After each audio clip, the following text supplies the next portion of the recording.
muita alegria que a gente recebe o professor César Leite. Possui graduação em Psicologia pela PUC Campinas, mestrado e doutorado em Educação pela Unicamp, é livre docente pela Unesp. Atualmente é professor do Departamento de Educação, aqui da Unesp de Rio Claro, e atua nos programas de pós-graduação em Educação e Educação Matemática. Então, seja muito bem-vindo, professor. Vamos receber.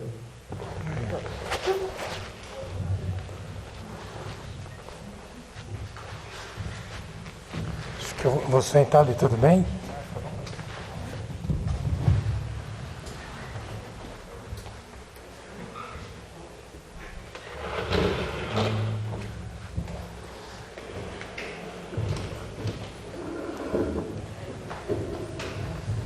Oi,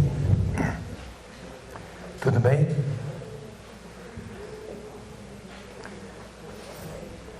Bom, começo pedindo desculpas.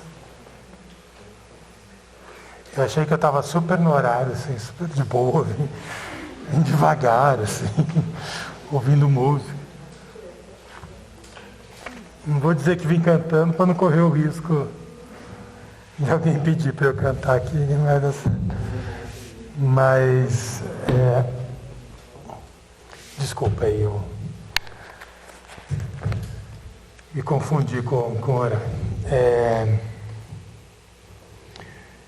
Queria agradecer o convite aí do pessoal que está organizando o SMEI.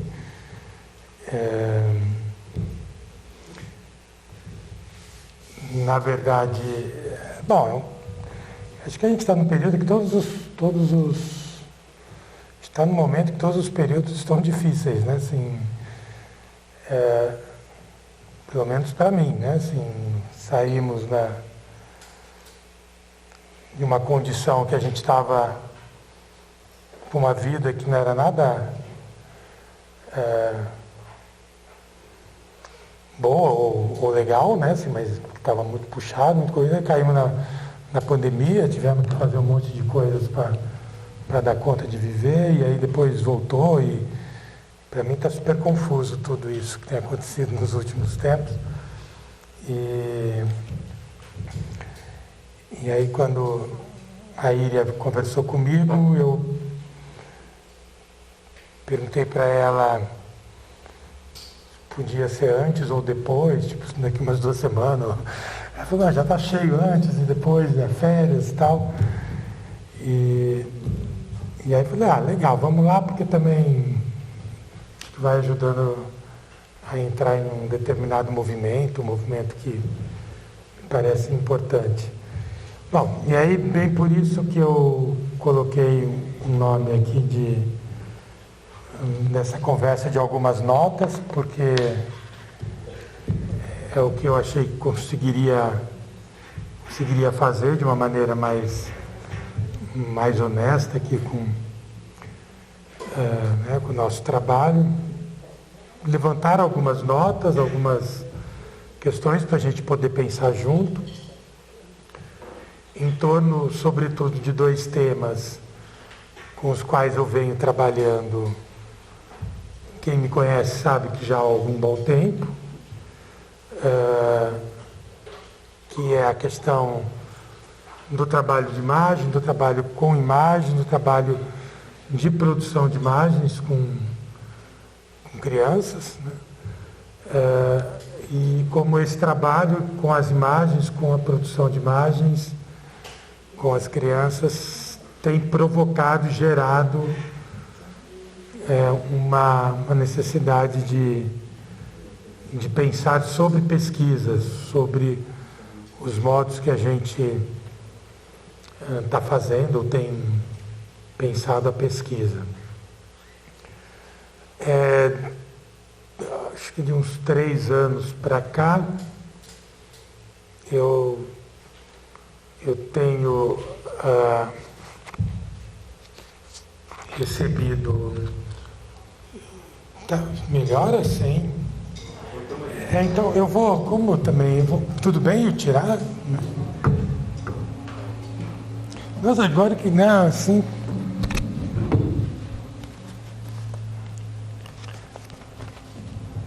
Aí que eu percebi, olha que eu fui baixar que dava uma diferença, assim, mas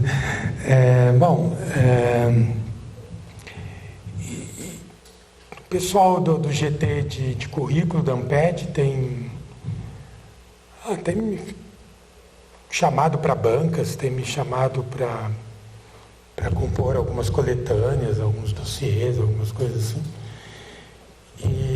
E aí eu tenho me visto ultimamente em volta das questões, ou envolvido, na verdade, com as questões do currículo. E aí eu tenho achado que, de alguma forma, acho que algumas temáticas do trabalho que eu tenho feito, aí com cinema, com imagens, produção de imagens, de alguma maneira tem aberto uma perspectiva para estar pensando algumas questões acerca do currículo. Também por isso que eu acabei colocando esse tema aí, algumas notas sobre pesquisa, imagem e currículo. Bom,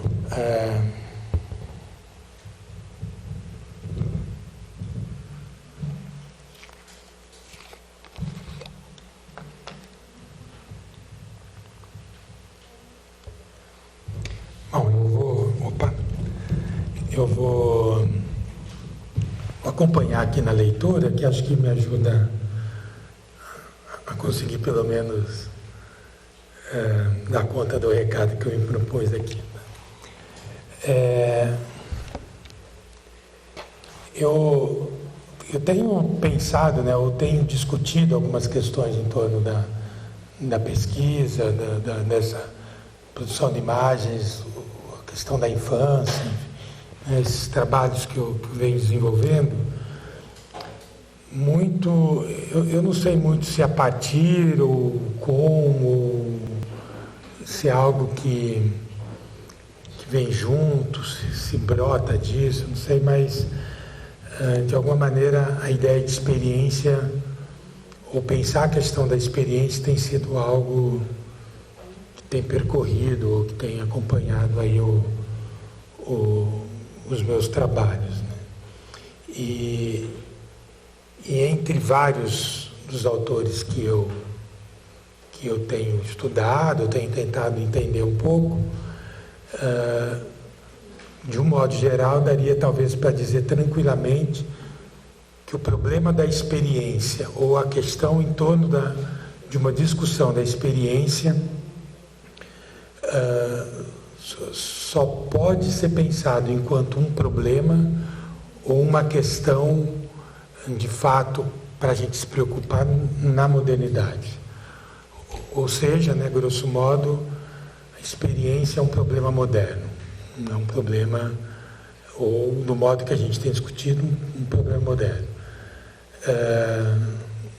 Não é um problema que talvez poderia ser pensado, ser discutido antes.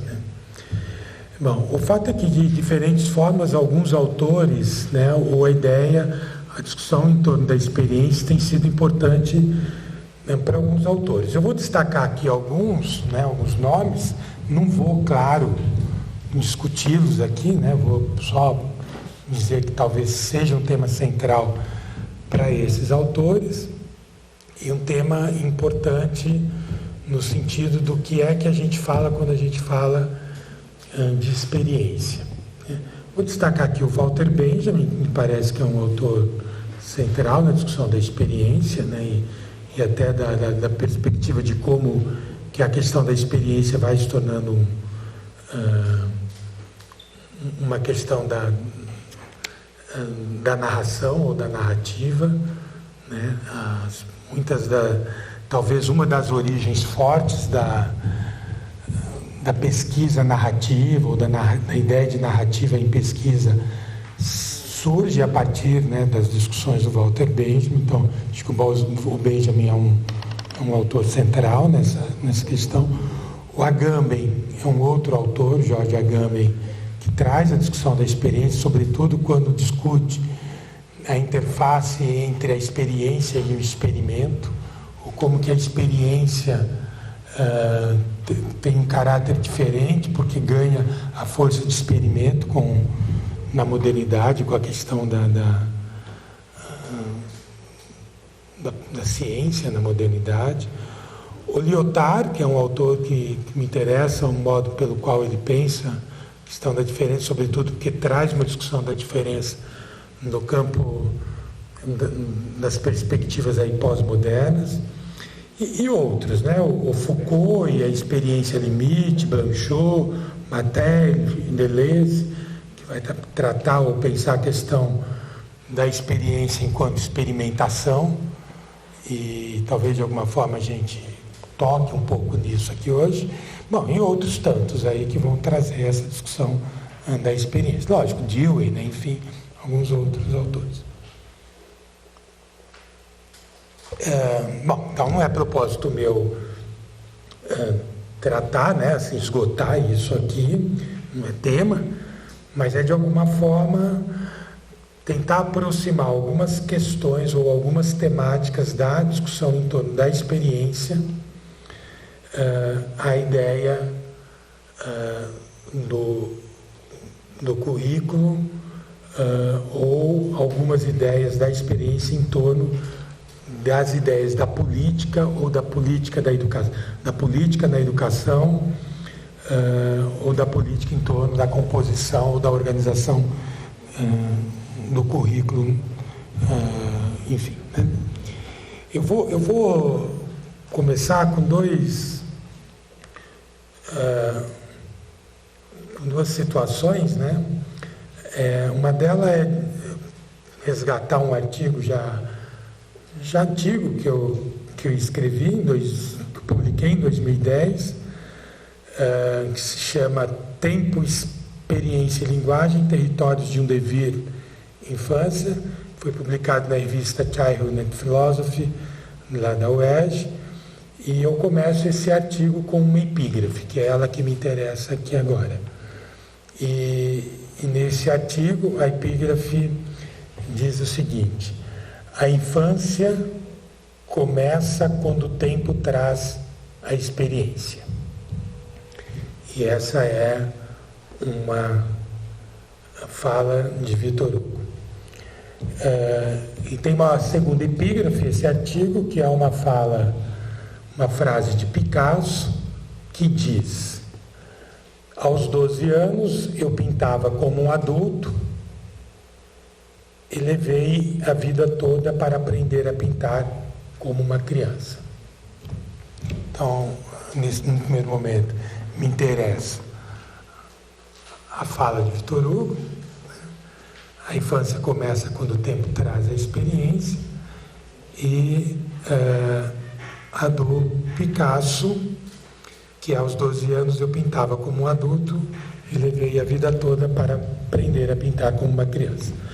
O segundo momento que eu gostaria de trazer é acerca de um anúncio publicitário de um banco privado. Então peço desculpas de trazer um anúncio publicitário de um banco privado aqui, que foi veiculado em 2021, e eu, na verdade, acabei tomando contato, assim, na minha casa, quando alguém falou: viu essa propaganda e tal, e eu, enfim, assisti a propaganda. Geralmente o que eu vejo, não sei se passou na televisão, mas geralmente quando eu vejo televisão eu vejo mais filme, mas enfim, esse tipo de coisa. Não vi na TV, eu vi mesmo, foi na rede social ali esse anúncio. E aí eu vou pedir ao Lucas, passa para mim, por favor. É esse primeiro filminho aqui. Acho que apaga, né?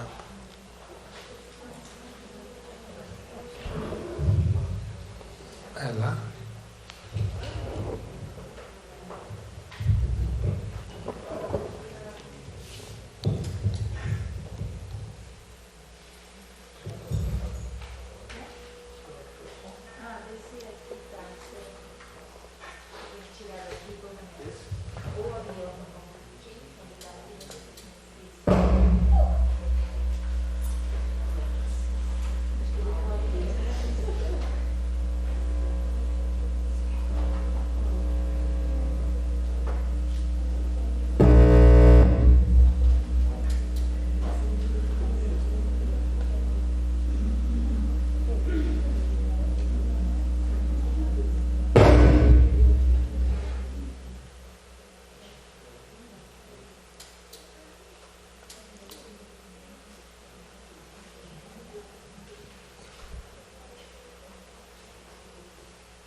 Esperança.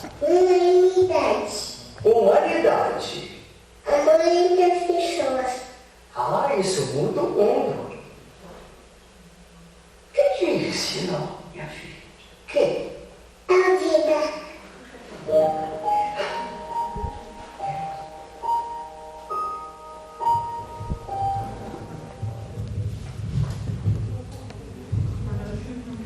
Bom, apesar de fofinho, é um pouco irritante, né? Porque, enfim, não é assim, mas enfim, mas esse filme, né, de publicidade acerca de produtos e serviços no formato institucional, então é um filme institucional. Temos a renomada atriz Fernanda Montenegro, conhecida do público há muitas décadas, né, pelo seu trabalho artístico, e a pequena, simpática e falante Alice, conhecida do público na esfera das efêmeras redes sociais. As duas personagens, para mim, o papel de personagem, tem uma conversa editada, né, dá para sacar que possivelmente é editada, marcada por repetições. Muito comum entre adultos e crianças as repetições, esse pedido das repetições, de palavras e ideias. Ao nos acercarmos desses dois momentos, e aqui falo mais especificamente da frase do Victor Hugo, e a conversa que, se colocada fora dos clichês modulatórios das propagandas, tipo, ai que lindinho, que fofa, tal, poderia ser tomada como uma boa conversação filosófica entre Alice e a Fernanda Montenegro, entre Fernanda e Alice. Temos um encontro em torno de um mesmo tema, tanto na fala do Victor Hugo, quanto na conversa da Fernanda, quanto Alice. Esse tema é a experiência. Quer dizer, de certa forma, quando o Victor Hugo diz a infância começa quando o tempo traz a experiência, e quando a Alice diz, quem te ensinou isso? Né? A Fernanda diz, quem te ensinou isso? E a Alice diz, a vida. Estamos aí tocando de alguma forma no tema da experiência. Antes de caminhar um pouco mais, vale a pena duas contextualizações. A primeira, que talvez fosse desnecessário devido à força midiática das redes sociais, da internet, na propaganda, pois parece ser de conhecimento geral que Alice é uma criança falante.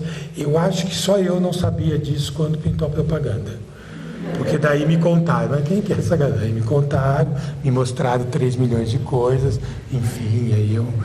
Mas, enfim, fiquei sabendo depois, né? Bom, então, pois parece ser de conhecimento geral que Alice é uma criança falante, e muito falante, que em escalas desenvolvimentistas no campo da psicologia fala muito antes do que usualmente vemos por aí. E é isso que chama atenção, me parece que na Alice, isso que faz a Alice ter o tal do sucesso que ela... Bom, enfim, nem sei se esse é o termo, mas enfim, né, que ela teve ou tem, não sei como é que anda isso. Não apenas o fato de falar, mas as coisas que fala, a forma que fala. Porque daí eu fui olhar alguns vídeos da Alice, ela fala umas palavras totalmente escalafobéticas, né? Assim, ela fala umas coisas bem curiosas. As fantasias que cria em nós de genialidade chama atenção, e bem por isso fez e faz e deve continuar fazendo muito sucesso, se é que esse ainda é o tema usual quando a gente fala das efêmeras redes sociais. Sucesso. Outro esclarecimento e contextualização necessário é que Victor Hugo, da referida frase, é meu filho. Na ocasião em que falou isso, a infância começa, quando o tempo traz a experiência, era uma criança de 5 anos de idade. Faz muito tempo isso. Quem conhece Vitor Hugo, hoje, sabe, faz muito tempo isso, né? Vale ressaltar ainda que a frase de Picasso citada acima parece apresentar algum tipo de força presente na criança, em suas atitudes, em suas palavras. Não uma força caracterizada pela suposta inocência, ingenuidade e até as ditas bonitezas das crianças, mas sim a força e a potência que talvez possa existir na própria intensidade viva e de vida da existência humana. Não é de poder que falamos aqui. E esse tema vou voltar mais para frente. É de potência.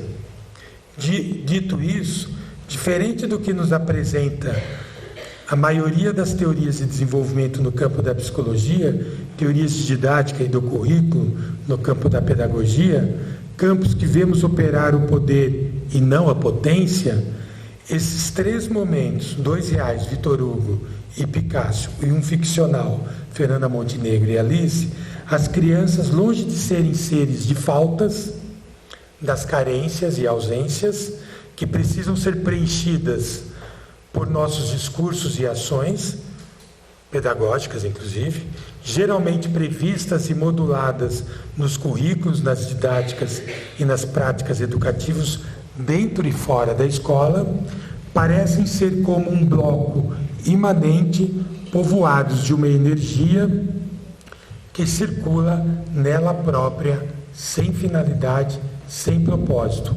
São como blocos que resistem aos blocos de poderes. As crianças agem. E ao agir vão quebrando. Né? É um pouco o que eu quero dizer aqui, de outra forma, é aquela famosa citação do Deleuze, que na conversa com Foucault, ele diz para o Foucault que se a gente levar a sério o que diz uma criança de 3 ou 4 anos sobre o sistema de ensino, seria o suficiente para implodi-lo totalmente. Então, é um pouco isso que, de outra forma, eu estou trazendo aqui. Retomo aqui a contextualização. 1, da frase de Vitor Hugo, e 2, da edição fílmica do anúncio. Então, sobre a fala do Vitor Hugo. A cena em que Vitor Hugo apresenta esta frase forte e marcante ocorre em um sábado.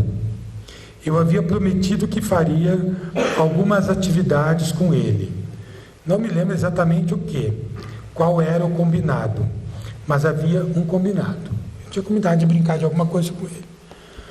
Um tanto já incomodado com minha demora, ele me pergunta o que eu estava fazendo. E eu imediatamente respondo que estava finalizando um texto que precisava entregar. Prontamente ele me pergunta sobre o que se tratava o texto. E eu respondo que escrevia sobre infância, experiência e tempo. Ele me diz: escreve logo aí.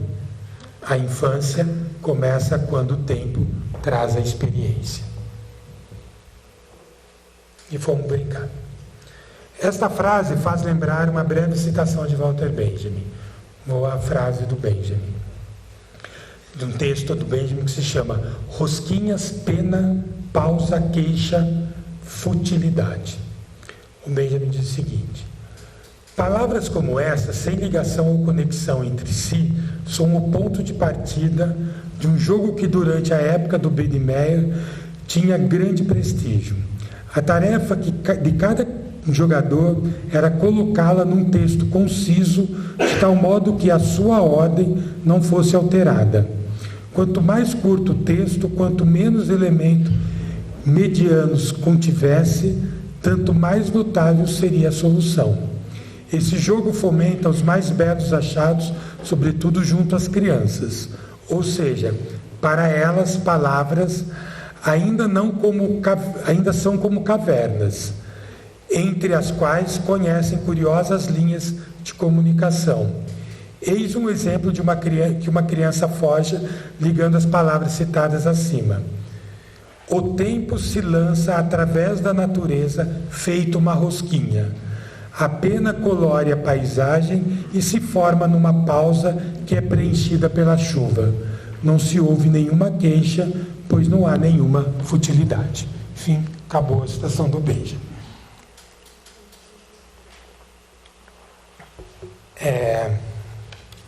Ora, o jogo compositivo presente nas palavras da criança de cerca de 5 anos torce com o nosso ideário cronológico que sempre nos ensinou a pensar na mão contrária, ou seja, que a experiência de vida, faço questão de frisar aqui o de vida, que a experiência de vida é algo que adquirimos e conquistamos com o tempo de vida. É algo que irá, no próprio suposto ciclo de vida, nos distanciar da dita infância. É tão forte isso que às vezes quando a gente quer dizer que a pessoa não está muito preparada para alguma coisa, às vezes a gente usa a ideia, é muito infantil essa pessoa, né? Uma coisa meio desse tipo assim, né? Como se a ideia da experiência nos distanciasse da infância. O que o Vitor Hugo faz com a frase dele é torcer isso. Ele quebra isso. Ou seja, supostamente o tempo nos distancia da infância e nos presenteia com as experiências. Essas, nos jogos de poderes, permite que falemos e ditemos coisas às crianças. Façamos difundir nossas regras, nossos modos de ser e agir, nossas ideias, nossos ideais. Quantos anos você pensa que você tem, moleque? Me respeita. Sou mais experiente, sou mais velho, por aí vai, sabe? Por outro lado, Vitor Hugo faz torcer esta perspectiva e nos diz que talvez a experiência seja exatamente o que, com o passar do tempo, nos levaria à infância. Bom, e isso o aproxima de Picasso, certo? O que nesse sentido seria então a experiência se a considerarmos mais próxima à infância? Então, essa é uma primeira pergunta. Agora vamos voltar à situação 2, que é a situação da Alice com a Fernanda Montenegro. É aqui que a cena de Alice, no caso editada, no contexto de um filme publicitário, ganha o destaque e nos convida a olhar ao detalhe. Há 2 aspectos nessa cena publicitária que chamam a atenção e fazem torcer nossa perspectiva, sem que ao menos possamos perceber devido aos efeitos modulatórios das tecnologias da imagem, porque a gente acaba sendo seduzido pela fofura da conversa das duas, né? Ou pela fofice, né, da conversa. Mais do que fofura, é uma fofice. O primeiro diz respeito ao fato que usualmente provocamos as crianças a imitarem os adultos. Pedimos a elas que repitam o que falamos, raramente o que estamos fazendo. Neste caso, cabe sempre na relação com a criança, faça o que eu falo, mas não faça o que eu faço, né? Mas a gente pede para as crianças, chama o papai, chama papai, chama a mamãe, né? A gente pede que as crianças repitam aquilo que a gente está falando, que acaba acontecendo o contrário ali, né? Aqui, raramente, então, falamos para as crianças repetirem o que estamos dizendo, solicitamos que chamem a mamãe, o papai, a vovó, entre outras coisas. Acreditamos que estas atitudes levarão as crianças a aprender a falar, por exemplo, ou a satisfazerem nossos anseios, porque a hora que falar papai, então eu dou pulo dessa altura. Esta é uma forma, um modelo que acreditamos ser os que levam as crianças a aprender algo. Isto é tão forte e presente que nas escolas, sobretudo as de modelos pedagógicos mais tradicionais, por exemplo, pedimos que as crianças repitam o que diz ou a professora, tanto em nossas práticas didáticas, como também nas avaliações. é necessário sempre que se repita o que está sendo dito. Vamos lá, todo mundo. Todo mundo acompanha aqui, ó. Não, tabuada então é o melhor, né? Para pedir para repetir, né? O pá, pé, pipopu e tabuada é o melhor, né? Assim, e nas avaliações é isso, né? É sempre a reprodução de algo que foi discutido. Há na educação formal e não formal, em casa e na escola, sempre o modelo reprodutivista posto em jogo. Sempre isso. Está sempre pedindo essa reprodução. Na peça publicitária, entre Alice e Fernanda Montenegro, o que vimos é a contramão disso. É o adulto que imita, repete a criança. A Alice fala e a Fernanda Montenegro repete. Alice fala, respeito. Fernanda, respeito. E aí vai. Quase como um detalhe, quase que como em um detalhe, a relação é invertida. Não dá para não lembrar da cena da Fernanda Montenegro no filme Central do Brasil, em que ela acorda do lado de fora da igreja, no colo do Josué, né, invertendo o menino Jesus no colo da Virgem Maria, ali é a criança, o adulto que está no colo da criança. Né? Não dá para não. Para mim não deu, quando eu vi esse filme, não deu para. Na hora bateu a Fernanda Montenegro invertendo de novo, né? Subvertendo novamente. Né? Invertido, deformado, amorfo, que usualmente acreditamos que deveria, ao que usualmente acreditamos que deveria ser. Os jogos de palavra ali compostos, editados, vão se insinuando, criam ideias, perspectiva, até que em determinado momento o que temos é a frase da pequena Alice que diz: amor entre as pessoas. Aí a Fernanda Montenegro não repete prontamente, mas é acompanhada pelo que já é conhecido pelo slogan da agência bancária, em outras propagandas de anos atrás: isso muda o mundo. Bom, forte, marcante e afirmativo, porém talvez por estarmos marcados pelo slogan publicitário, ainda não chegamos naquilo que pode ser visto e pensado como uma dobra que pode arrastar mais questionamentos. O momento seguinte parece ser o mais marcante. Fernanda pergunta a Alice: quem te ensinou, minha filha? E a garota responde: a vida. Por isso que eu quis marcar lá em cima a experiência de vida quando falava do Victor Hugo. Eis aqui o encontro entre a fala editada da peça publicitária com a fala espontânea de Victor Hugo. O que pode a vida ensinar a uma criança de menos de 2 anos de idade? Que experiência é essa que habita a vida e que povoa a infância? O que a educação formal e não formal faz, produz, cria em nós, que nos distancia da experiência que tanto nos ensina? Talvez parte da resposta possa estar exatamente naquilo que Victor Hugo sugere ao dizer que, com o tempo, a experiência nos leva à infância. E que Picasso afirma: aos 12 anos eu pintava como um adulto. Precisei da vida inteira para pintar como uma criança. Que experiência, que tempo, que infância. Eu vou pedir para você passar outro filminho. Esse outro filminho é um filme de um projeto de um dos projetos de pesquisa que a gente desenvolveu. Esse é de uma creche aqui em Rio Claro.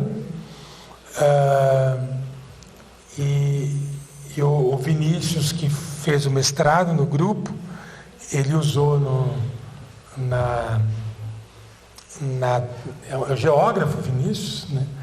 E ele usou na dissertação dele, na discussão que ele fez sobre espaços, parcialidades. Tem 4 minutos, talvez a gente veja Bom, enfim, a gente vê o quanto der.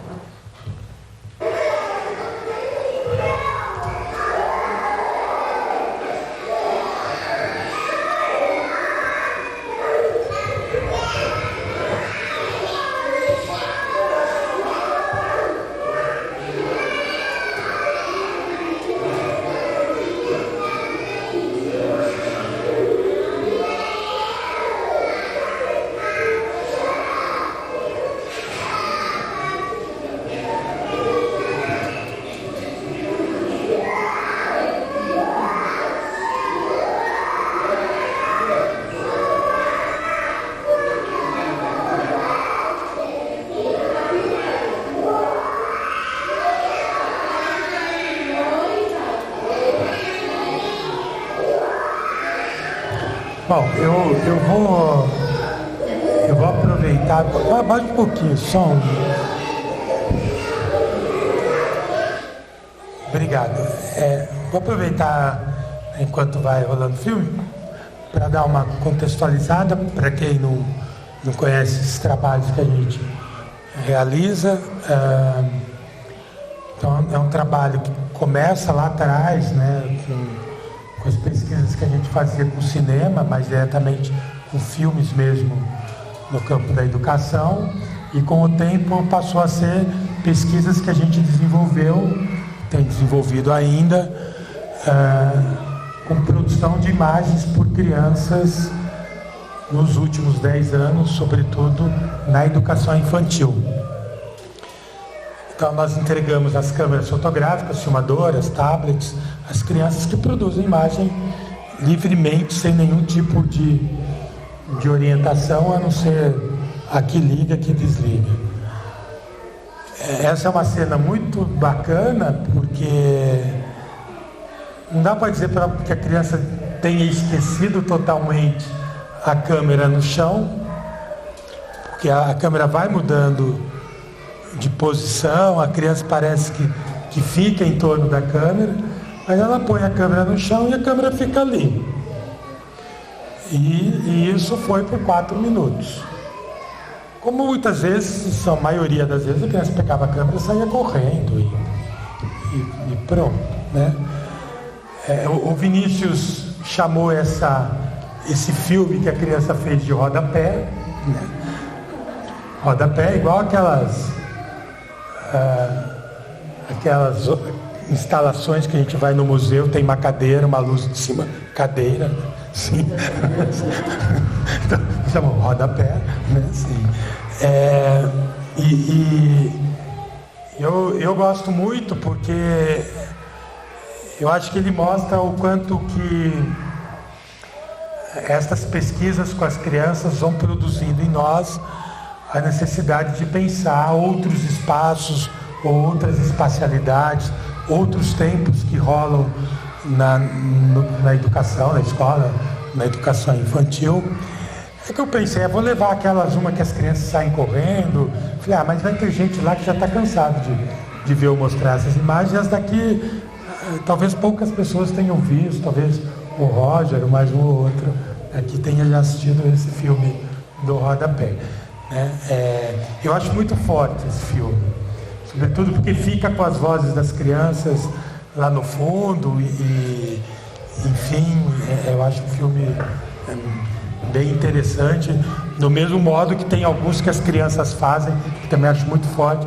Às vezes eles colocam as câmeras esses, toda vez que eu falo me dá arrepio, assim. Elas colocam as câmeras num lugar, esquecem a câmera e de repente a câmera pega uma grade da sala de aula e fica só a grade da sala de aula e esses ruídos.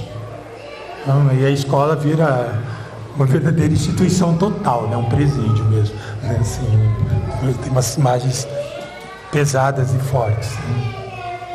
Então, trouxe isso daí para falar um pouco mais rapidamente, já caminhando aqui para finalizar, fazer algumas notas aí sobre experiência ou um avesso dos experimentos de pesquisa.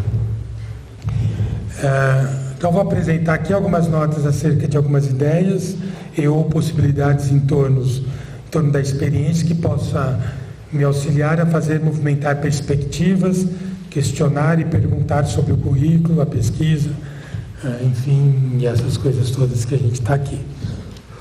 Eu vou começar com uma citação do Giorgio Agamben, e ele diz o seguinte: em certo sentido, a expropriação da experiência estava implícita no projeto fundamental de ciência moderna. A experiência, se ocorre espontaneamente, chama-se acaso. Se deliberadamente buscada, recebe o nome de experimento. Mas a experiência comum não é mais do que uma vassoura desmantelada, um proceder tateante, como de quem perambulasse à noite, a esperança de se atinar com a estrada certa, enquanto seria mais útil e prudente esperar pelo dia ou acender um lume e só então pôr-se a caminho. Finalizei aqui o Agamben. Hoje, mais próximos dos discursos descolonizadores, talvez possamos dizer que mesmo afirmar que o discurso de certo adultocentrismo para pensar e atuar com as crianças passa a ser também a referência para pensar a própria infância. Perspectivas foram as que me vieram à mente, assim, como psicólogo, né? Como a de Jean Piaget, Freud, entre muitas outras, que, entre outras coisas, poderiam nos ajudar a pensar que a criança tem modos distintos, diferentes dos modos adultos de estar no mundo e viver suas experiências, que eu acho que essas são grandes contribuições desses autores. A criança tem seu modo, não vai comparar nem a sexualidade para o Freud, nem a cognição para o Piaget, tem sua forma, né? Acabam sendo, para esses autores, né, para essas teorias, me perdi aqui. Mas sim, diferentes modos dos adultos de estar no mundo e viver suas experiências acabam sendo teorias que alimentam ou sustentam e justificam nossas práticas educativas com as crianças, pois temos sido acostumados a ter a vida adulta como referência para pensar a infância. Ou seja, a gente pensa a criança, a sexualidade da criança a partir do modo que o Freud nos apresenta a perspectiva da sexualidade, no modo que o Piaget nos apresenta a perspectiva do desenvolvimento. Por aí vai. Ou seja, a gente caminha para chegar a ser o que é o adulto. É um pouco isso. Então, apesar de leve em consideração como pensa a criança, o nosso projeto de vida é ser o adulto, ou seja, chato, né? Teorias que depois temos sido acostumados a ter a vida adulta como referência para pensar a infância. Benjamin diz que, bem distantes do que acreditamos, ao brincar, olha que interessante isso que o Benjamin diz, a criança não faz em suas atividades puras e simples imitações dos adultos, mas criam novas e incoerentes relações com o objeto e com tudo o que encontra pela frente. Pedras, gravetos, folhas, cacos e retalhos se tornam possibilidade de reconstrução de mundos.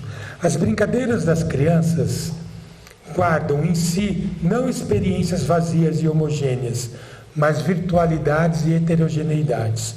Fogem do tempo e indicam a abertura a outra noção de tempo, que interrompem no vazio da experiência, produzindo um espaço de sensações. O que eu estou querendo dizer, assim, é um pouco aquela coisa de quando a gente era criança, ia brincar na casa do amigo, do primo, chegava lá 1h, a mãe ia buscar no final do dia, 5, 6 horas, e falava para a mãe assim, mas já? A mãe, mas lógico, está na hora do banho, está na hora de jantar. Nossa, mas acabei de chegar. Não, você ficou lá a tarde inteira, mas é como se você tivesse acabado de chegar. Então, aquele cronos é totalmente permeado por outros tipos, né, de sensações. Poderíamos, então, usar essa mesma ideia e ir ao encontro dos trabalhos de Vygotsky, dos processos de sacralização dos objetos e sua imediatez nas manifestações de produção de sentidos, nas e pelas crianças, para uma imediatez e profanação dos mesmos. Ou seja, isso é tampinha, serve para tampar e acabou o assunto. Quando a criança brinca, vira caminhãozinho, bola, pedrinha, vira um monte de outras coisas. Eu profano a sacralização do objeto através da ação, povoando ele com outros sentidos, né? Pegando um pouco essa ideia do Vygotsky. Produzindo, criando o novo, ou ainda o não dado, o transformando, o transformado, ou mudado, ou reinventado. É nessa mesma ruptura que encontro espaço para pensar relações entre linguagem e infância. Para Walter Benjamin, este tempo heterogêneo potencial é o tempo da memória e da origem. Diferente do que algumas pessoas sugerem, a volta ao passado para Benjamin não é uma volta saudosista de algo já dado. Para ele, o passado resta. Ou melhor, ele retorna não como repetição, mas como possibilidade. De modo que o brincar não é pura imitação, mas pura possibilidade. É o que resta como forma de devir. É o que ainda não é. É o que pode ser diferente. É o que pode ser aquilo que não está sacralizado. Em linhas mais da filosofia da diferença, lá do Deleuze, do Guattari, é aquilo que é menor. Ou seja, a origem não é algo dado que ficou para trás, que se supera em uma progressão cronológica do tempo, mas é o que permanece e o que retorna sem cessar, como diferença. Dessa forma, dessa perspectiva, o passado se repete na forma de uma diferença, de uma recriação.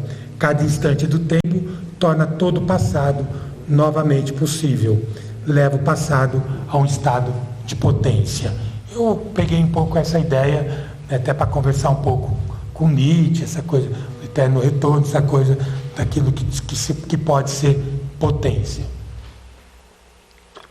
E como potência fissura o poder. Que horas que é? Como que é o nosso tempo aqui, cara? Em torno de 40 minutos para fala, mais uns 40. Então já deu 40 minutos. Já deu, vamos brincar que já deu.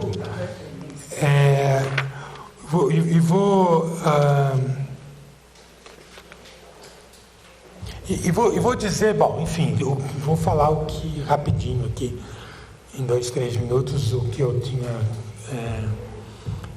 escrito aqui, que é assim, bom, de certa forma, se a gente parar para olhar para o currículo ele está, e aí dentro dessa perspectiva, das relações disso que eu tentei trazer aqui, o currículo ele se organiza em certa cronologia, tanto enquanto processo pelo qual ele se dá, quanto, por exemplo, em certa cronologia do modo pelo qual a gente pensa o processo de desenvolvimento da criança. Criança de 3 anos é assim, então a gente trabalha com ela assim. De 4 anos é assim, a gente trabalha com elas e assim vai. E assim vai até ensinar do mais fácil para o mais difícil. Quer dizer, todo esse processo com o qual... É como se tivesse, fazendo uma relação com o cinema, é como se tivesse uma timeline que a gente vai enchendo de imagens para produzir uma narrativa que se organiza com começo, meio e fim. Quem faz edição de vídeo sabe do que eu estou falando, né? Quem não faz edição de vídeo assiste um filme qualquer, que é mais ou menos assim que se faz, né? O que essas imagens que as crianças produzem, o que o Victor Hugo, Picasso, Alice, Fernanda Montenegro talvez nos ajude a pensar, é se é possível pensar um currículo que se organize a partir de uma outra perspectiva de tempo. Um currículo que se organize a partir de um outro modo de pensar a experiência. um currículo que vai sendo atravessado por outras questões que não uma questão de um lugar prévio dado como finalidade. Né? De um lugar onde a experiência possa ser algo que se passe por uma experimentação com o próprio mundo, com as próprias coisas. Porém, eu acho que é besteira eu continuar falando aqui, porque, enfim, primeiro que eu me atrasei, segundo que eu já falei mais do que 40 minutos. Né? E aí eu vou só pegar as perguntas, né? Eu terminei aqui o que eu havia escrito, né, com 4 perguntas, para que a gente possa continuar perguntando. Né? É possível criançar um currículo? É possível infantilizar a educação? É possível fissurar o tempo? É possível uma vida que seja imanente na própria materialidade das experiências? Enfim, eu juro que eu tinha feito uma coisa que era mais organizada, mas eu não me dei bem com o tempo, né? Então, vai chegar aqui, enfim, o tirano Cronos, né, está aqui dizendo: César, para de falar. Né, enfim, mas era isso, gente. Obrigado e desculpa aí pelo...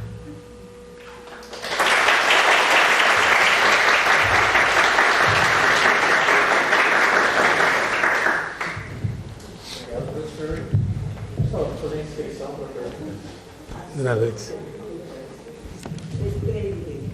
O que significa criançalizar ou infantilizar? Infantilizar a educação ou criançar no currículo, qual é o significado que realmente eles têm ou normalmente são aceitos?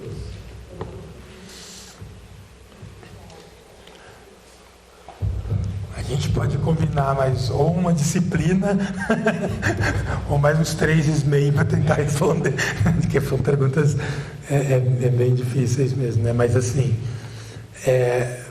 bom, primeiro porque a discussão em torno da infância, do meu ponto de vista, é uma discussão bastante complexa, né?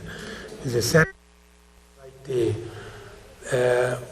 uma perspectiva que ela é forte, presente, que a gente poderia pensar numa linha do Felipe Arries, né, assim, que a infância é uma invenção moderna, né, que em certo sentido eu concordo com ele, no sentido de que a modernidade inventou um modo de lidar ou de pensar a infância, e esse modo, a partir da modernidade, ele cria um corte na forma pela qual nós lidávamos com a ideia de infância, e acho que ele é muito feliz ao mostrar as marcas da infância, né? Por exemplo, na Idade Média, o adulto em miniatura e por aí vai. Porém, no meu ponto de vista, o que eu penso é que a modernidade inventou um modo de pensar a infância, um modo pelo qual nós lidamos com a criança. Então, nós lidamos com a criança a partir de um modo pelo qual nós concebemos a infância. Porém, do meu ponto de vista, antes da modernidade havia outras infâncias. Então, por exemplo, no Antigo Império Romano, a infância terminava quando começava a haver vergonha. Se a gente for pegar na Bíblia, você vai ter várias passagens históricas na Bíblia onde você tem uma marca ou uma ideia de infância ali colocada. A gente poderia lembrar que várias, né? Nos gregos, o infans era aquele que não falava, ou seja, da não razão. A filosofia e a educação, na perspectiva do Platão, nascem juntas por medo da infância que a criança carregava, né, dessa não razão. Então, o que eu compreendo com a Ries é que há um modo de pensar a infância que é inaugurado na modernidade. Que aí outros autores vão até dizer que se a infância foi inventada na modernidade, ela desapareceu na nossa contemporaneidade. Eu também não acho isso, né? Assim, não penso isso. Mas eu penso que, voltar aqui à pergunta, se é possível infantilizar a educação, eu geralmente faço essa pergunta completando a educação infantil, que é com que eu trabalho mais diretamente. Porque a gente fala muito da educação infantil e eu me pergunto se é possível infantilizar a educação. Quando faço essa pergunta, tento trabalhar muito a partir da ideia da infância como esse lugar dos começos, como esse lugar de um estrangeiro, como esse lugar de um outro, como esse lugar de algo que ainda não é, como esse lugar... É possível pensar uma educação que não está dada, que não está pronta, que infantilizar a educação, pensar a educação como um começo constante mesmo, como algo cada vez que a gente exercita a prática educativa, seja ela formal ou não, sempre se colocar em uma condição talvez desse começo. E ao colocar nessa condição de um começo, eu acho que a gente problematiza a questão das práticas de poderes que estão presentes na educação o tempo todo. E criançar a educação é porque eu tenho preferido pensar na ideia da criança do que na ideia da infância, porque para mim a infância é um conceito da filosofia política, então muito mais complexo e mais difícil. Quando eu falo da criança, estou falando do Pedrinho, do Luizinho, dos menininhos, dos molequinhos, das menininhas lá. E aí, o que a criança faz, de alguma forma, é isso que mesmo que seja editado, né, acho que a Alice faz com a gente, nessa peça publicitária, o Vitor Hugo, o Picasso coloca para pensar, essa coisa que... sabe essa coisa da mãe que leva a criança no pediatra, está lá fora, sabe, Luísa, assim, está lá fora xingando o pediatra, que está 1 hora atrasado, assim, e aí a mãe está matando esse cara, não sei o quê. Aí entra no consultório, aí o médico, desculpa, eu tive um imprevisto. A mãe, não, doutor, não tem problema, mãe, você estava falando mal dele lá fora, né? Essa coisa que a criança meio que nos coloca, né, numa situação de saia justa, né, de delicada, assim, né, de nos colocar diante aquilo que o Lyotard fala, né, assim, a criança nos coloca diante de nossa verdade e daquilo que a gente tenta o tempo todo fugir e escapar, a nossa incompletude, a nossa falta de razão. A gente tenta o tempo todo escapar disso, mas essa é a nossa verdade. Eu acho que a vida seria insuportável se a gente fosse criança o tempo todo, né? Porque não há território, né? A gente precisa de chão, às vezes, para poder lidar com as coisas, né? Mas é um pouco nesse sentido, né, que eu penso.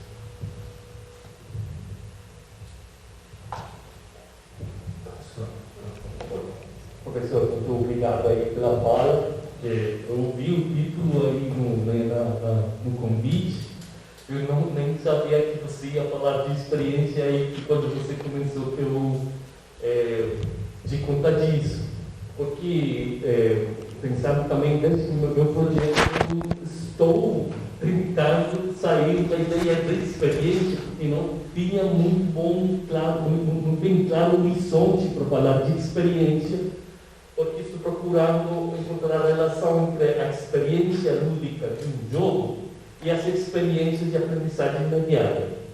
Então, não tinha aí muita claridade, mas agora, escutando você, com a ideia de brincar como possibilidade e a ideia do currículo como essa, não com uma estrutura bem rígida também, mas com uma possibilidade, aí deu algumas algumas dicas que eu poderia também pensar para o meu projeto. Mas gostaria se você poderia me dar mais algumas dicas, porque eu estava pensando desde a ideia da vivência e a experiência que o Franciel tem trabalhado um pouco esse tema, que a experiência vem quando a vivência passa a ser experiência, que talvez, não sei se entendi mal, é algo um pouco diferente do que você mais ou menos falou do tempo que traz a experiência.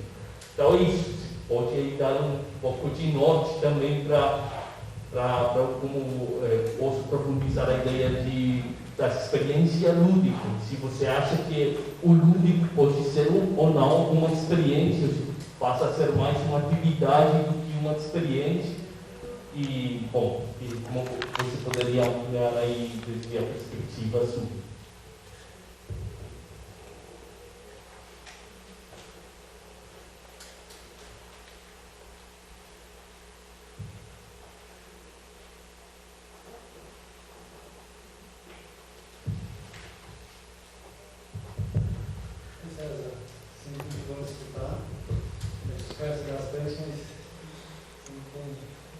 Mais coisa, né? Vou ficar um pouco nessa pergunta, né? É possível pensar comigo.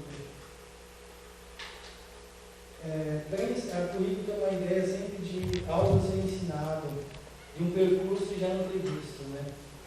A minha impressão é que sempre a criança ela vai estudando. Ela não tem algo a ser ensinado, ela não busca algo a ser ensinado, mas sempre se ocupando do que ali está, né? E eu vou fazer um deslocamento disso que eu falo para ser minha amiga com a Fernanda Clarice. Você traz várias vezes a ideia de que foi uma montagem, foi editado, né? Para mim, a Fernanda ali é um símbolo muito grande de currículo. Ela traz a lição de moral. Ela faz a fala da Alice se tornar uma narrativa do adulto. Né? Eu fico pensando se essa narrativa do adulto não está na ordem do currículo, né? O adulto que quer sempre ensinar, ele tem um objeto a ensinar. E do um novo deslocamento para esse rodapé, né? A gente nunca vai, eu posso entender que eu nunca vou acessar o que a criança quis do aquilo. E tá ok, assumir aquelas imagens da criança como fora do adulto. E assumir que a criança ela está ali na ordem da produção. Mas no momento que a gente entende que aquilo pode ensinar, a gente já está na narrativa do adulto. Eu quero dizer com tudo isso. Talvez assumir que é possível a criança era o currículo, é assumir que o currículo é uma coisa do adulto. E que o ter a ensinar é coisa do adulto. E a criança ela se ocupa. E talvez criança no currículo seja assumir que a gente nem sempre precisa ter um objeto a aprender. Talvez esses objetos a serem ensinados. Vocês fazem algum sentido isso? Se não fazer, é melhor ainda.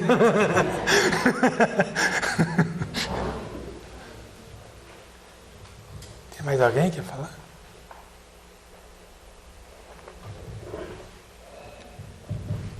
Bom, boa tarde. Eu agradeço ao professor.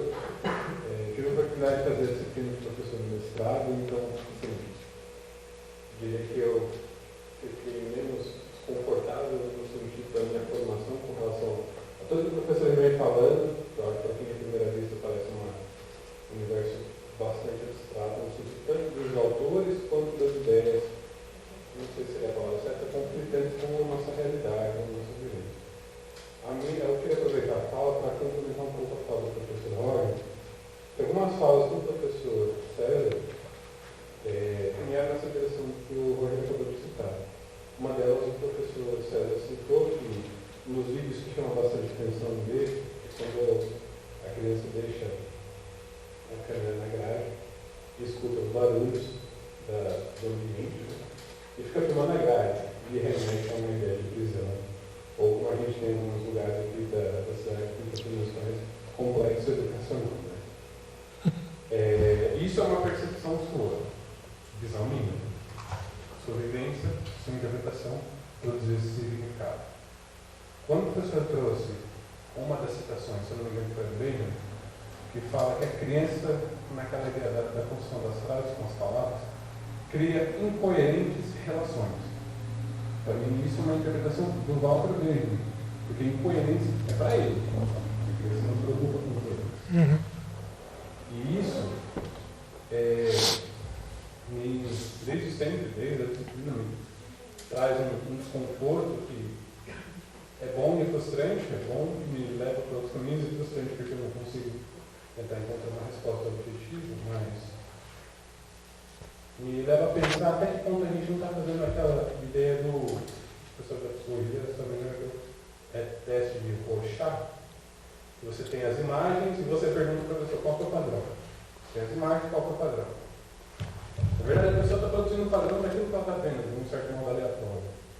Então, de novo, eu acho que essa discussão vai na direção que o Roger está falando, que assim, a gente tenta capturar, gera uma vivência do adulto, uma produção significativa do adulto, para algo que a criança não necessariamente está preocupada. E se está preocupado, a gente não consegue atingir. E aí, uma segunda pergunta, que é para aproveitar, o professor falou, eu preciso pensar num currículo que se organiza a partir de uma outra perspectiva de tempo, e isso, para mim, me trouxe a questão. Se a gente for pensar em uma outra perspectiva de tempo, a gente teria que pensar em uma outra perspectiva de psicologia do desenvolvimento e da educação.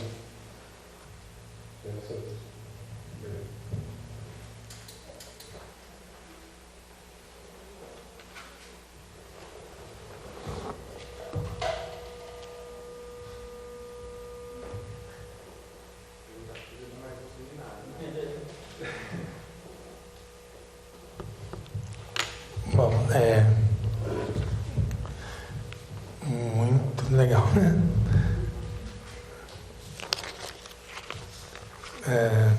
Calma, lógico que eu não sei responder essas coisas. Se eu soubesse, seria famoso, né? Mas aí, bom,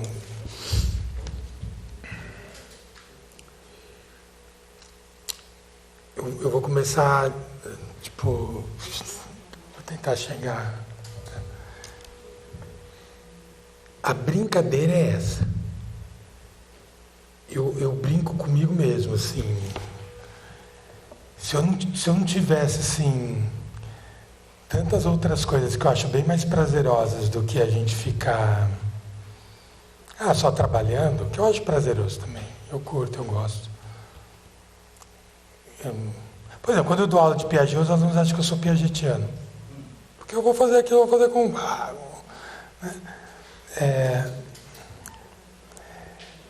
Mas eu acho que tem tanta coisa mais legal na vida, assim, assim, né? Que, por exemplo, a cerveja que eu e o Roger estamos ensaiando faz um tempão e não consegue, porque o trabalho e outras coisas também da vida, mas enfim, né? Mas eu fico pensando, nossa, se não tivesse tanta coisa prazerosa na vida, eu acho que eu ia investir todo o meu tempo cronológico em tentar produzir uma outra psicologia do desenvolvimento. Porque toda essa psicologia do desenvolvimento que eu aprendia, ela se organiza a partir de uma ideia de tempo. E eu brinquei aqui com o tirano Cronos, mas é o tirano Cronos que devora seus filhos e devora a gente também. E a gente é tão louco que a gente permite isso, mesmo sacando isso. O Benjamin, que é judeu de origem, judia, ele vai dizer que o materialismo histórico apresenta como uma proposta muito interessante, mas comete um erro. Está lá nas teses sobre o conceito de história isso. Eu não vou saber citar exatamente como o Benjamin escreve. Vai dizer que o materialismo histórico comete um erro. Porque o materialismo histórico produz e faz uma proposta revolucionária, mas se pauta na mesma ideia de tempo. E aí o Benjamin diz, se você não revolucionar a ideia de tempo, se você não trabalhar com outra ideia de tempo, você não vai mudar nada. Porque você vai continuar nessa perspectiva. Tem até medo de falar isso com a Heloísa ali, não é uma história, né? Enfim, mas depois a gente conversa. Mas enfim, o Benjamin investe na ideia do tempo cairológico. Outros autores, sei lá, como Deleuze e Guattari, vão investir na ideia do tempo aiônico. Há outros tempos. Eu tenho me perguntado muito, assim, sei lá, nos últimos tempos, se mesmo trabalhando com aion ou kairos, a gente não estaria ainda assim propondo às crianças um tempo que não é o tempo delas. E tenho tentado me esforçar em falar em tempo das crianças. Qual é esse tempo? Sei lá. Eu não sei. Eu acho que implica, você tem toda a razão, por isso começo por aí, implica a gente pensar uma outra psicologia do desenvolvimento. E como, de certa forma, o currículo e a educação têm um diálogo muito próximo com uma determinada ideia de psicologia, pensar um outro currículo significaria pensar uma outra psicologia. Eu acho que esse é um desafio, né? Tomara que alguém aqui assuma esse desafio e faça isso. Eu não vou fazer. Não vou, gente, não. Uma vida é muito pouco para isso, assim, não dá certo. Tem aquela vida do Piaget que você fica lendo, não, tá louco.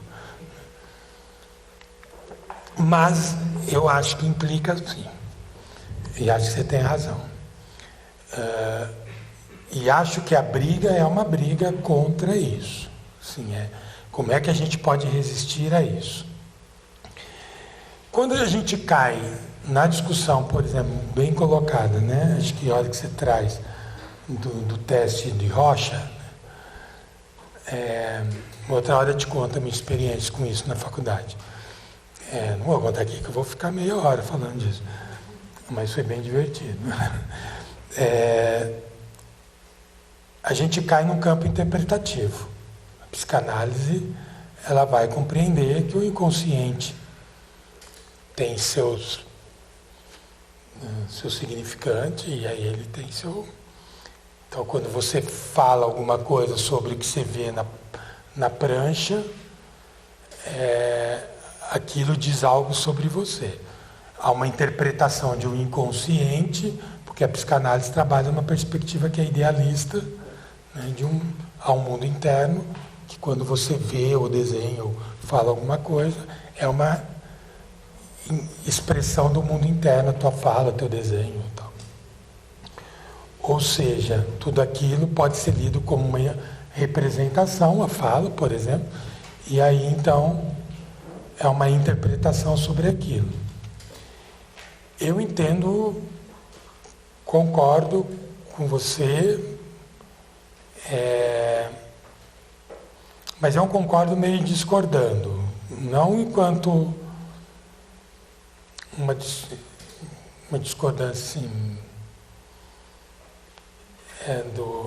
acho que você está falando besteira, mas assim, discordando no esforço que a gente tem feito de não interpretar, no esforço que a gente tem feito de não trabalhar com o que as crianças trazem como representação, no esforço de ficar vendo o filme Rodapé e outros tantos outros e procurar esvaziar a interpretação daquilo e tentar ver como é que aquilo bate no nosso corpo.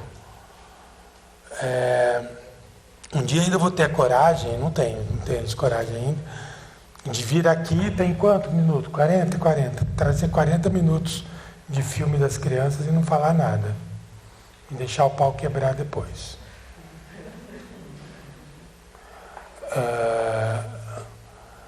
E ver como é que bate no corpo das pessoas isso. Poderia aqui, por exemplo, contar a história da criança que pedia para a Cláudia resgatar, né? A Cláudia foi me orientando na pesquisa que a gente estava fazendo, a cena do pum. Pega a cena do pum, Cláudia. Mas qual que é a cena do pum? E vai e volta, não encontra a cena do pum. Qual é a cena do pum que a criança queria pôr no filme? Né? Põe a cena do pum, qual é a cena do...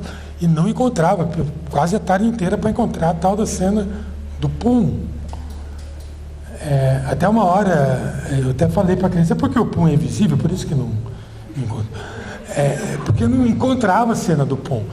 Aí lá na frente as crianças identificaram a cena do pum, que era um garoto que passava lá atrás, sim, e ele passava correndo, ele olhava para a câmera e fazia assim.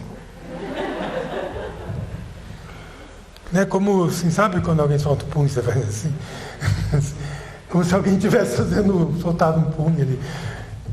Era a cena do pum. A mãozinha da criança fazendo assim, é uma representação que as crianças dão? Não sei. Sei que lá botou para encontrar aquela cena no meio de outras tantas, né? Assim, a gente tem feito o esforço de não interpretar. A tua fala, para mim, é assim: está fazendo esforço, mas está interpretando. É assim, César, toma cuidado. Alguém acha que você está interpretando, por alguma razão.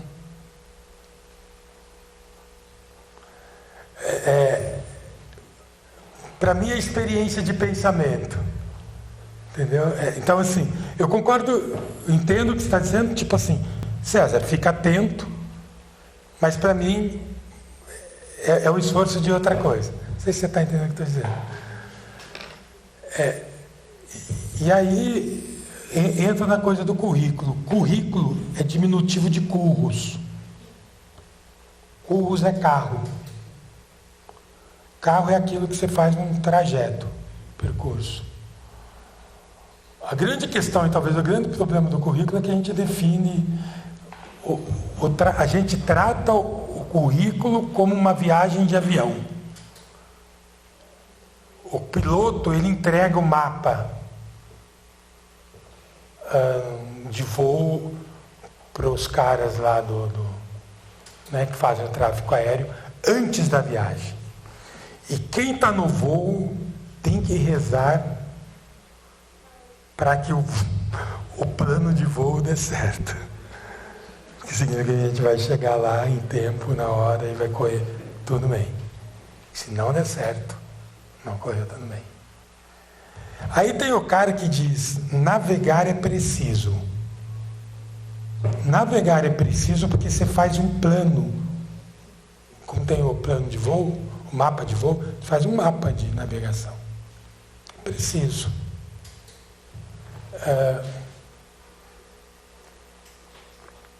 Uma vez eu aprendi com um cara que fazia esse negócio, que o mapa de navegação é o princípio de um exame que chama, isso aqui é aquele exame que o cara vê quando você tem trombose na pele, esqueci o nome, Doppler.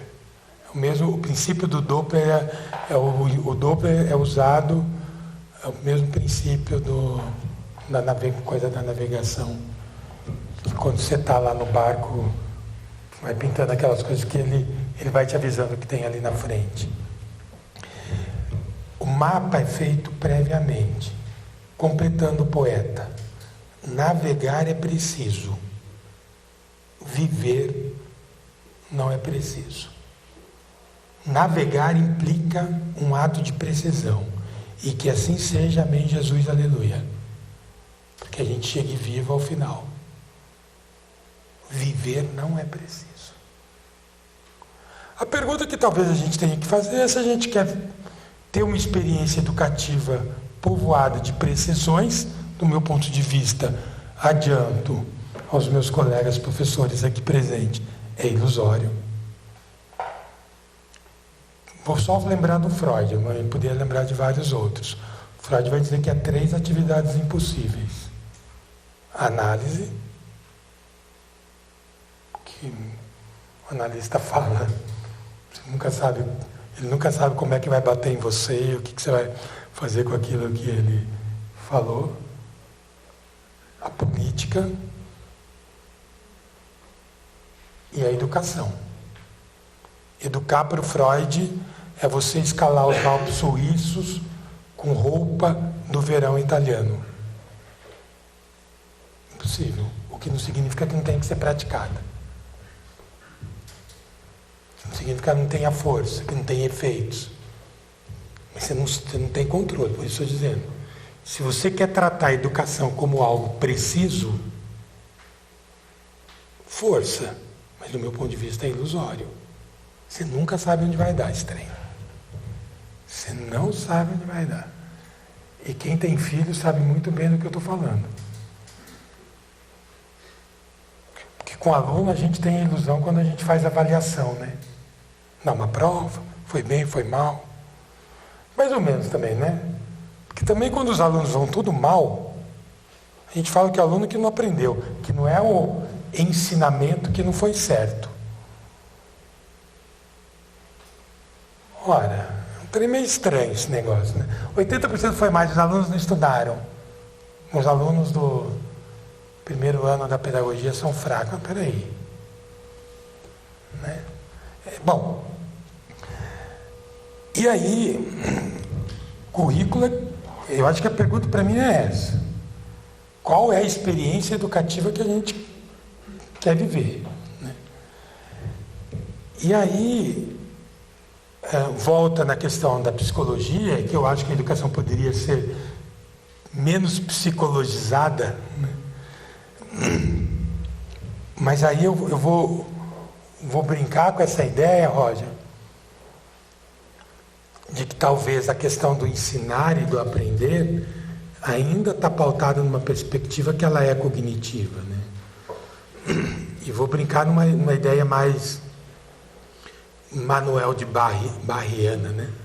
Sei lá como é que falaria isso, né? Mas na linha do Manuel de Barros, dos aprendimentos, né? De como que o aprendimento pode ser uma experiência que eu posso ter a partir de outras perspectivas. Gente, a gente não aprende na vida só pensando. A gente aprende de muitas formas. Não é possível que a gente acredite. Vamos reduzir o Descartes a nada agora, assim, ao clichê cartesiano. Penso, logo existo, então, né, quer dizer, a aprendizagem como uma esfera do cogito. Tem muitas outras formas de estar no mundo. Eu vivo porque eu penso, mas porque eu ando, porque eu cheiro. Um dia eu estava falando, eu não me lembro se foi na disciplina da pós, que eu não lembro onde foi, um dia desse. Estava falando. É que eu não faço isso porque é bem delicado fazer isso. Hoje em dia, inclusive, daria processo, né? Mas é coisa do lamber, né? Assim, uma forma de conhecer o outro é lambendo o outro.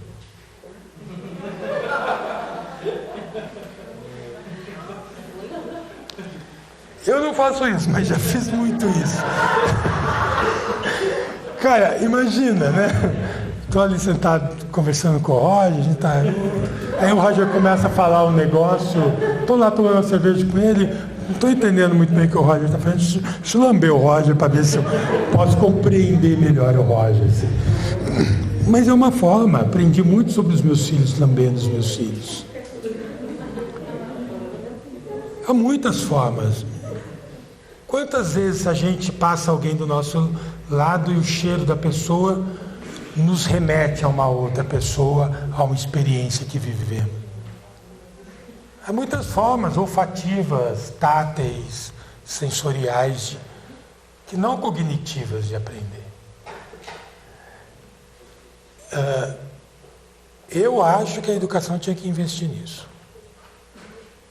Eu acho. Todo mundo lambendo, né? O que está acontecendo aqui? Aí passa a coordenadora pedagógica. Eu fui numa palestra ontem e o professor achou que lamber é uma forma de... Todo mundo lamber um caderno. Mas, cara, você já chegou a pensar que pode ser possível aquilo que a gente brincava quando era adolescente? Vou dormir em cima do caderno para ver se passa. Cara, tem formas de ser tocado pelas coisas que estão no mundo, e essas formas não precisam ser só cognitivas. Há muitas formas de estar no mundo. Há muitas maneiras. E aí eu chego na questão do brincar, né? Assim, e talvez as crianças nos ensinem muito isso. Tem um texto do Agamben que está naquele livro Infância e História.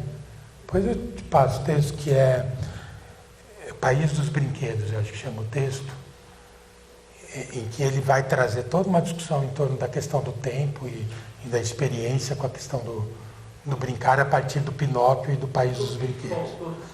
O texto do livro chama Infância e História.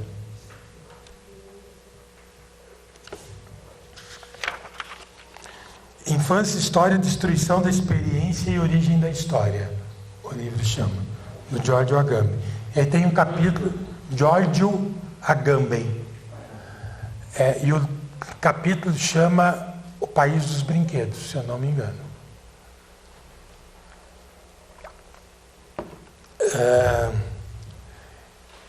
E é muito interessante, porque o que as crianças fazem na brincadeira, pegar os clichês da brincadeira. Era uma vez, um dia, e outros tantos clichês infantis que a gente poderia usar. Agora eu era herói, né? Canta a música.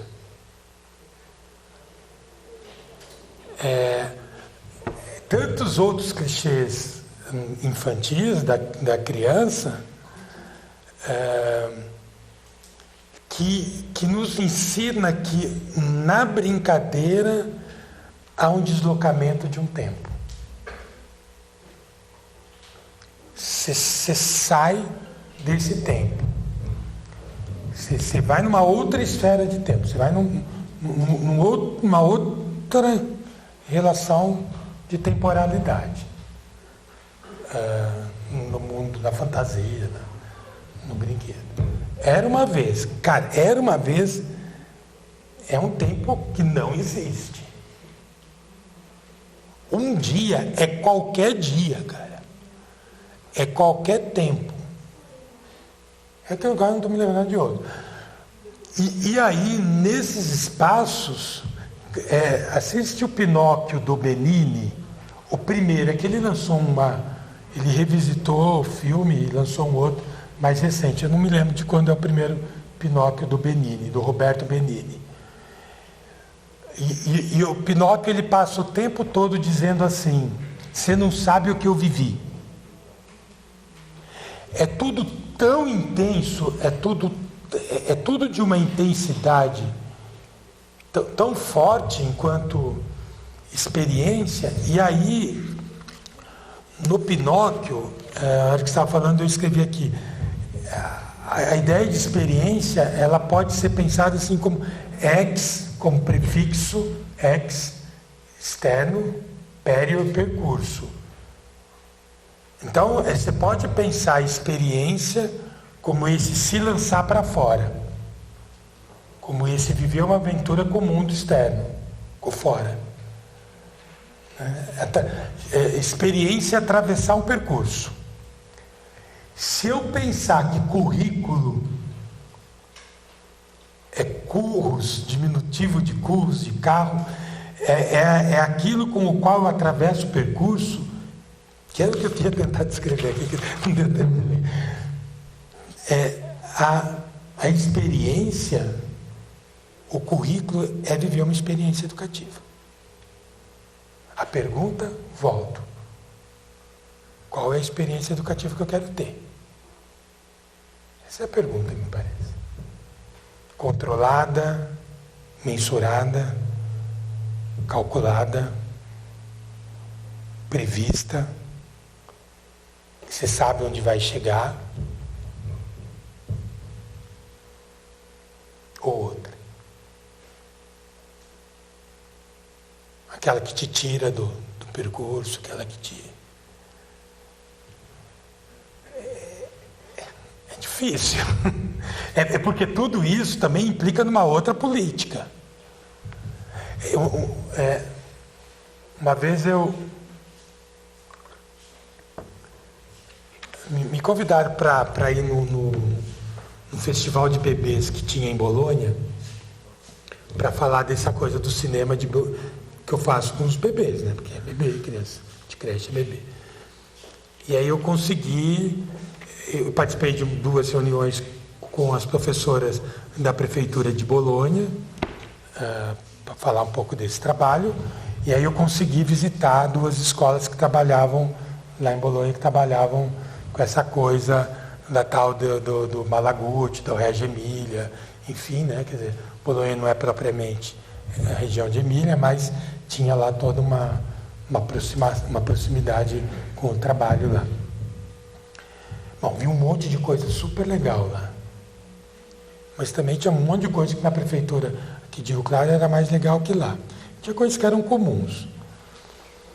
Mas, por exemplo, a hora que você parte para pensar uma educação que vai ser atravessada por outras coisas, se cria uma outra política, necessariamente.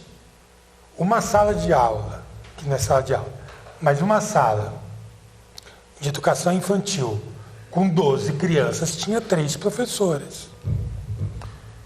Igual aqui, né, Jocasta? Se cria uma outra política. Chama uma outra política, convoca uma outra política.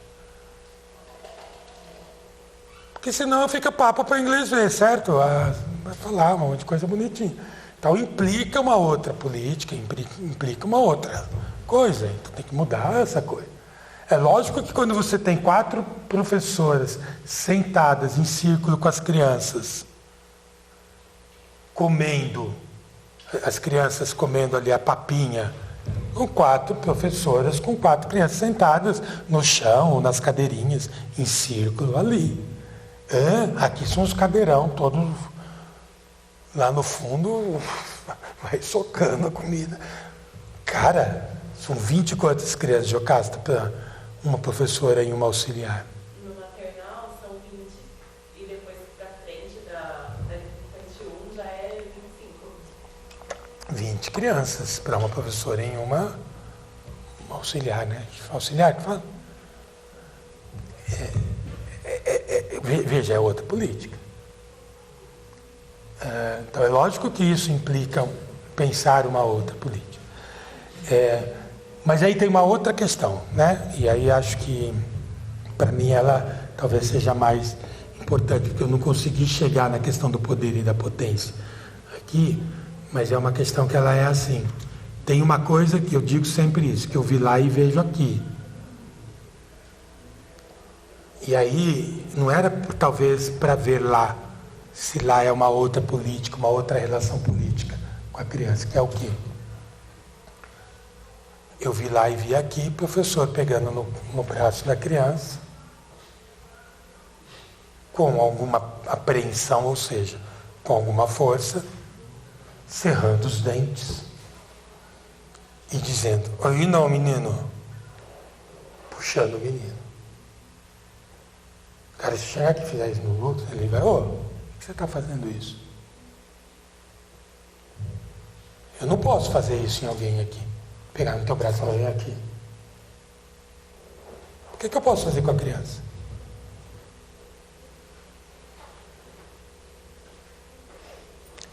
Eu acho que essa é a pergunta. Quer dizer, que exercício político é esse que a gente faz?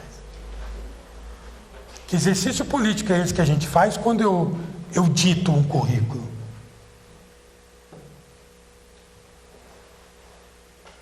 As crianças nos perguntam de diferentes formas, isso é bom para você, mas não para mim. Quem disse que isso é bom para mim?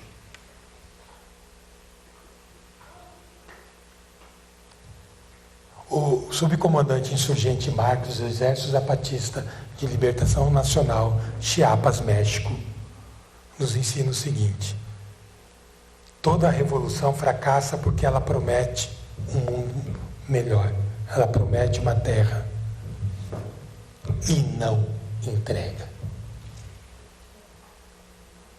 E não entrega.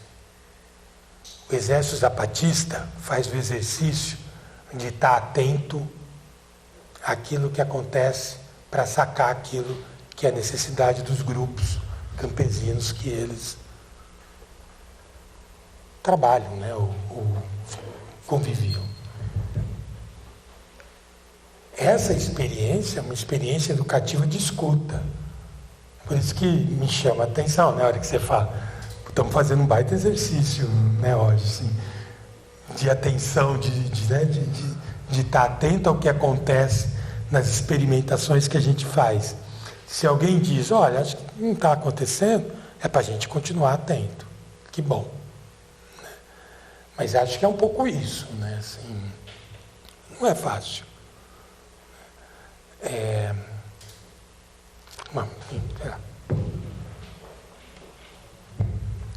Bom, pessoal, por conta do tempo a gente encerra por hoje. César, muito obrigado pela sua presença. E eu que agradeço.